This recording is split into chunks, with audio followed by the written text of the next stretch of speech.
Shabbos. January 6th, part 2. Torah, Hebrew word, Torah, referring to the first 5 books of the Tanakh, which is Tanakh being a acronym for Torah, Navim, and Ketuvah. And I hope I pronounced them correctly. Perhaps I didn't, but T, N, C, or the sound. Tanakh.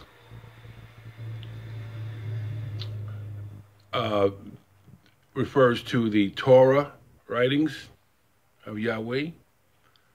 The Navim writings of Yahweh Torah refers to law. Navim refers to prophets. And Ketuvim refers to the writings. Tanakh. So the Torah is the first 5 books of the Tanakh. The Torah, in my understanding so far, is like the engine or the brains. There's nothing that could function, as we understand, without some type of a brain or mechanism that controls it, that has some sense of order, control, construction, logic, or whatever that guides it. Every single thing in the Holy Bible, including what we call the so-called New Testament texts and writings, all of them are based on Torah, on the first 5 books. Without Torah, there is no Bible. Zero. There's no Bible without Torah. Therefore, the idea that people can, in any way, shape, manner, or form, in reality, be successful in this world, in any kind of form, in any kind of reality, without Torah, is insane. Completely insane. All of the prophets, Nabis, or Navi, Nabi, Nabim, Naba, prophet, all of those men and women talked to Israel. They were sent by Yahweh, and Yahweh spoke through them, and Yahweh says for them to say what he says, and to only prophesy what he shows them, neither add nor take away, but to do the will of Yahweh, speak only the words that Yahweh puts in their mouth. And if you look at a lot of what they have to say, those Navim, prophets, they're talking about return to the law of the Lord. When you look at the writings, writings go back to return to the law of the Lord. Everything is referring to the engine. The engine is Yahweh's law, it's Torah. Nothing makes any sense without Torah.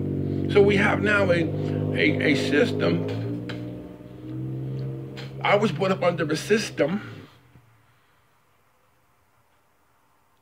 called Christianity, which is wonderful, but there's one big problem, is that Christianity is denying Torah, is denying the laws of Yahweh. Trying to function without a brain.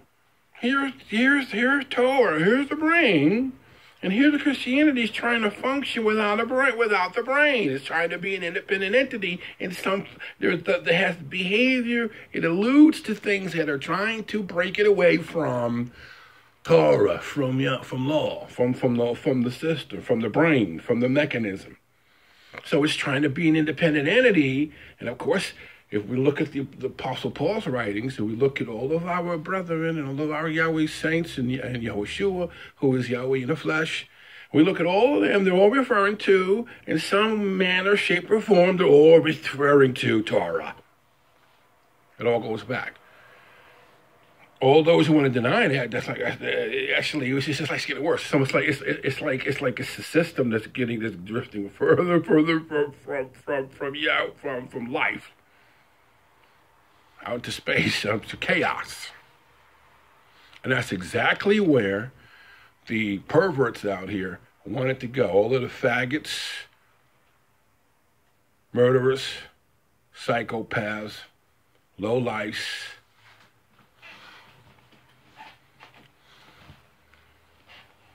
want it to go. Yahweh says a liar is not going to tarry in my sight. All right, so you may say, Kimber, have you ever told lies? Yes, I've told a lot of lies. Matter of fact, I was probably the worst one, the worst liar, deceiver, worst hypocrite out here. Am I a hypocrite now? Not as bad as I used to be. But I got issues. What I'm saying is this. I'm not sitting here pointing at anybody. I'm just saying, let's talk. Hey, you know, they used to have a joke with Joan Rivers. He said, can we talk? Let's talk. Come on, let's stop playing games. Let's call it what it is. Let's call it what it is. Please stop associating all of the dirt and the filth and all of the garbage going on out here with being something that's worth listening to, worth understanding, or being anything that's really worth of any value at all. I am not going to eat crumbs from the table. I'm not going to eat the garbage, the trash, the scraps. I'm not a dog, pig, or a swine. I thought a pig and a swine are the same thing. I don't know. I'm eating from the table. So the table of Israel is God's best, is the cream of the crop, man. It's the filet mignon of life, of everything that ever happens, is Yahweh, His goodness, His mercy, all that's in Torah. We cannot, I must stop and remember not to forget Torah. I've got to return to Torah. I've got to return. And that's where my life is at. And if you have good sense, you listen to what I have to say, because what I'm saying is right there in the book. Anything that doesn't go along with in the book, it goes along the Torah. If it's fighting against Torah, it's evil. I don't care who says it, or say misrepresentation. That means somebody's lying on somebody. For example, that means that somebody's trying to say, let's say if I'm saying something and they say, well, Kimbrough said this or that, when I really didn't say it, that means that they're lying on me. They're misquoting me. I didn't say that. So we know that Torah is our life force, is the mechanism, is the engine that in which all life, all things, nothing can come without Yahweh's laws, commandments, and the structure.